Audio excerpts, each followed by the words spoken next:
আগের ভিডিওতে জেনেছি হিট স্ট্রোক কেন হয় এবং এর প্রতিরোধের উপায়গুলো। আজ জানবো এর লক্ষণগুলো সম্বন্ধে।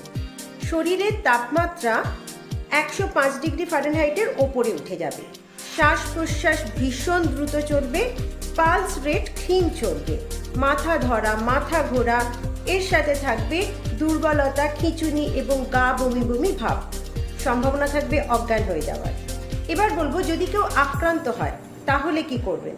প্রথমেই রুগীকে হিট থেকে ঠান্ডা জায়গায় নিয়ে যেতে হবে, এসি বা ফ্যান চালিয়ে দিতে হবে, সারা গায়ে জল দিয়ে হাওয়া করতে হবে।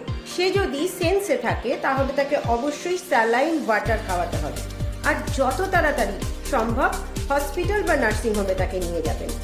এই তথ্যটা ভালো লাগলে আরও অনেকের কাছে শেয়ার করুন, যাতে ইনফরমেশনটা আরও লোকের কাছে পৌঁছায়।